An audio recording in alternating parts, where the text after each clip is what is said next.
No, you can't attack. You can't attack. He has only 2 cards in hand. What is on top of the deck? What is on top? Come on, man. Flip it. Oh, it's Lightning Helix! Oh my god! That cost him the game. That cost him the game. That can cost him.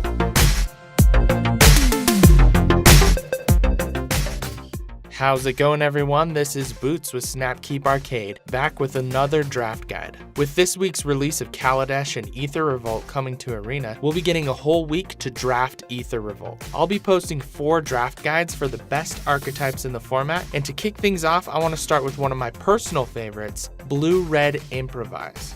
This deck utilizes some of the most powerful cards in the set and is one I can't wait to draft this week. The Improvise mechanic allows you to tap as many artifacts to reduce the Improvise card's mana cost by that much colorless mana. Improvise can be a very powerful mechanic.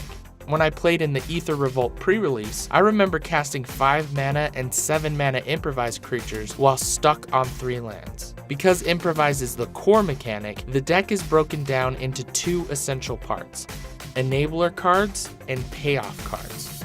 Let's start with the enabler cards. Artifacts are obviously an important element to this deck, but it's best to prioritize artifacts that don't just function as mana rocks to cast your Improvise spells. They need to be as flexible as possible. Cards like Servo Schematic, Ornithopter, and Renegade Map are overrated Improvise enablers. Unless you have more than 6 Improvise cards or a sack outlet for artifacts, such as Ravenous Intruder or Embrawl Gear Smasher, I would stay away from a card like Servo Schematic. Instead, prioritize cards like Implement of Combustion, Pacification Array, Universal Solvent, and both Puzzle Knots. If you're low on cheap artifacts, Inventor's Goggles and Kaladesh is an acceptable pick. Some of the best enablers in the deck are Aether Chaser and Aether Swooper. Not only are these creatures great on their own, but they create servos which can then be utilized by your payoff cards. Other creatures that can enable your payoff cards are Welder Automaton, Foundry Inspector, Watchful Automaton, or Treasure Keeper. Vehicles are an important aspect of Aether Revolt and can also help with Improvise. Untethered Express is a mythic uncommon in the set and should be picked over many other cards in the entire set. Ironclad Crusher is a vehicle that can do some serious work in your deck, so don't overlook it if you're wanting to pick up extra artifacts or cards that have a decent impact. One card that was very underrated initially was Consulate Dreadnought. This card exceeded expectations for many players and is a great enabler for Improvise as it only costs 1 mana and can have a huge impact late game. Now let's go over our payoff cards. Maverick Thopterist is the best of these cards. Getting 4 power split across 3 bodies on the board early, 2 of which have evasion, is very powerful and is one of the main draws to this deck. Bastion Inventor is another payoff card to prioritize. Its 4/4 body with hexproof is a card your opponent will have trouble dealing with, especially in the early game. Sweatworks Brawler is a powerful card on turn 3, and opening a free jam region will help you live the improvised dream.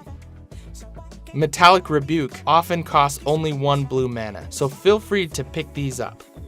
Other acceptable Improvise cards are Reverse Engineer, Windkin Raiders, and Foundry Assembler. Gear Seeker Serpent is also a great payoff card from Kaladesh and should be prioritized at that point. Let's talk about removal. Red is the best color in Aether Revolt and has some of the best removal in the format. Chandra's Revolution is a card you do not want to pass and is first pickable in the format. Hungry Flames and Shock are also great in the deck, and Chandra's Pyro Helix is much better in Aether Revolt than it was in Triple Kaladesh due to the higher number of 1 toughness creatures. Destructive Tampering is another card that can be in your main deck. Each ability on its own wouldn't warrant a spot outside the sideboard, but both options on 1 card make this a legitimate card to include in your deck. You can fill out your curve with cards like Frontline Rebel, Hinterland Drake, Shielded Aether Thief, Scrapper Champion, Inventor's Apprentice, and Malphus Doorbuster.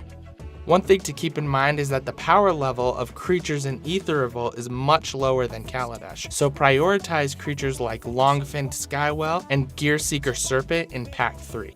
I can't wait to start drafting these cards again, and I hope this draft guide helps you go 7x in Quick Draft, and even better in the new Best of 3 format being added this week as well. Let me know in the comments what you think I got wrong or right, and definitely let me know how your drafts go. If you like this video, please subscribe to Snapkeep Arcade and hit that bell icon to get notified whenever I upload a new video. This has been Boots with Snapkeep Arcade. Thanks for watching.